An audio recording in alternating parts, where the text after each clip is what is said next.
ও মুসলমান,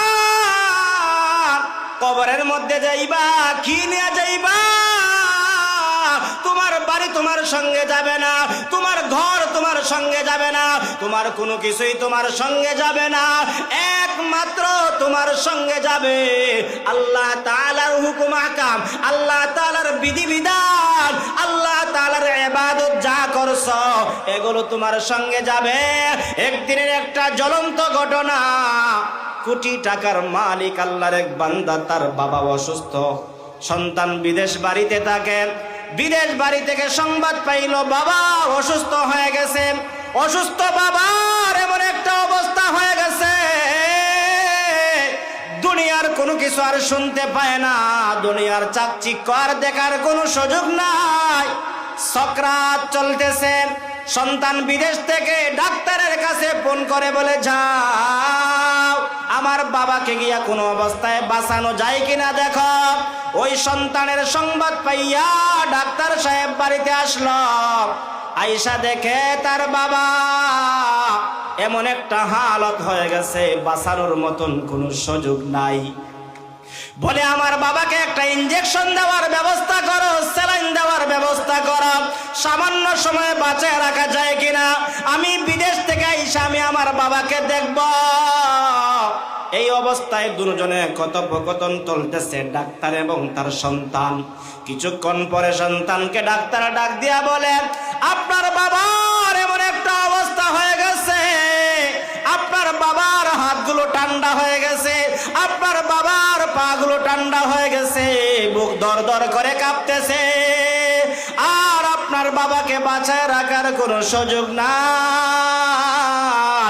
ও মুসলমান ইমানদার, যখন হাতটা ঠান্ডা হয়ে যাবে, পাটা ঠান্ডা হয়ে যাবে, আপনার বাবা অথবা মার বুক যখন দরদর করে কাঁপতে থাকবে, ডাইনের মানুষ কালেমা বলবে, বাবের মানুষ কালেমা বলবে,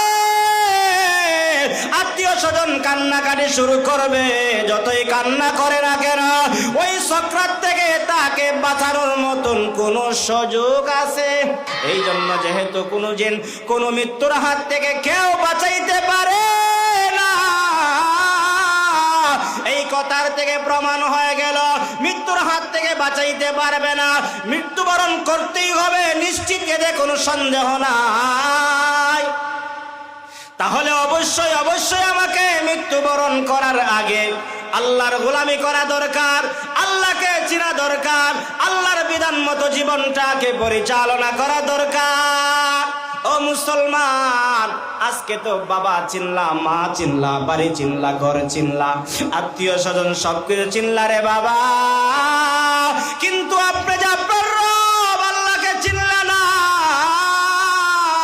এই অবস্থায় যদি তোমার মৃত্যুটা চলে আসে, আর তুমি যদি বেনামাজি হইয়া মারা যাও, বেআমলদার হয়ে মারা যাও, আল্লাহর হুকুম লঙ্ঘনকারী হইয়া মারা যাও রে বাবা, মরতে পারবা ঠিক, আপনার কাফনের ব্যবস্থা হবে ঠিক, কবরের মধ্যে আপনাকে দাফন করানো হবে, মাটিতে আপনাকে পুঁতে রাখা হবে। কিন্তু যদি ঈমান না নিয়ে যাইতে পারো, নেক আমল না নিয়ে যাইতে পারো, জেনে রাখো আপনি হুজুরদেরকে নিয়ে দোয়া করাইতে পারো, মুফতি সাহেবকে নিয়ে দোয়া করাইতে পারো, বাইতুল মুকাররমের ইমাম নিয়ে দোয়া করাইতে পারো, কানে কাবার ইমামকে নিয়ে দোয়া করাইতে পারো, ঈমান না নিয়ে যাইতে পারলে তোমার দুনিয়াও বরবাদ, আখিরাতও বরবাদ, ঠিক কিনা? কিন্তু আজকে তো আমরা এমন একটা অবস্থা দেখেছি, কত মানুষ আছে দুনিয়াতে হায়াতের জিন্দেগির 60 বছর হায়াতের জিন্দেগি পাইছে, 60 বছরের ভিতরে একদিন মসজিদে যায় নাই, 40 বছর পাইছে, 40 বছরের ভিতরে একদিন মসজিদে যায় নাই। এমন মানুষ কালিশির এলাকায় তালাশ করলে পাওয়া যাইবনি। ও মুসলমান, যদি এমন মানুষ কালিশির এলাকার মধ্যে থাকে, সেও তো মরতে হবে, সেও তো কবরের যাত্রী হওয়া লাগবে, কিন্তু কবরের মধ্যে যাইবা কি নিয়ে যাইবা? তোমার বাড়ি বাড়ি তোমার সঙ্গে যাবে না, তোমার ঘর তোমার সঙ্গে যাবে না, তোমার ব্যাংক ব্যালেন্স তোমার সঙ্গে যাবে না, তোমার কোনো কিছুই তোমার সঙ্গে যাবে না। একমাত্র তোমার সঙ্গে যাবে আল্লাহ তাআলার হুকুম আহকাম, আল্লাহ তাআলার বিধিবিধান, আল্লাহ তাআলার ইবাদত যা করছো এগুলো তোমার সঙ্গে যাবে। এই জন্য হাদিসে পাকের মধ্যে এসেছে আল্লাহর পয়গম্বর মুহাম্মদুর রাসূলুল্লাহ সাল্লাল্লাহু আলাইহি ওয়াসাল্লাম বলেন, ইদা উজিআল মাইয়িতু ফি কবরিহি জাআল কুরআনু ইনদা রাসিহি ওয়াস সালাতু আন ইয়ামিনিহি ওয়াস সিয়ামু আন শিমালিহি ওয়া সাইরিল হাসানাতি ইনদা রিজলাইহি। আল্লাহর পয়গম্বর মুহাম্মদুর রাসূলুল্লাহ সাল্লাল্লাহু আলাইহি ওয়াসাল্লাম বলেন, মানুষ যখন মারা যায় তার সব কিছু আমলের দরওয়াজা বন্ধ হয়ে যায়, কিন্তু দুনিয়াতে নিঃশ্বাস থাকা অবস্থায় যদি চারটা কাজ করতে পারে, এক নাম্বার হলো আল্লাহর কালামের তেলাওয়াত করতে পারে, আল্লাহর কালামের বিধান মতো জীবনটাকে পরিচালনা করতে পারে।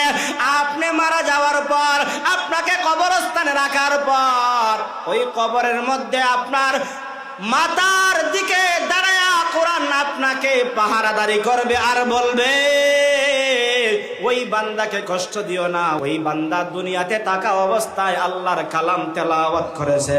আমরা হলাম সেই আল্লাহর কালাম। যতদিন আমরা কবরে থাকব ততদিন তাকে কবরে শান্তিতে ঘুমাইতে দাও। আল্লাহু আকবার। ও মুসলমান, কবরের মধ্যে আমার সঙ্গে মাথার দিকে দাঁড়ায়া কোরআন তাকুক, আমরা চাই কি চাই না? বলে, হুজুর আমি তো কোরআন তেলাওয়াত করতে পারি না, কেমনে কোরআন তেলাওয়াত করব?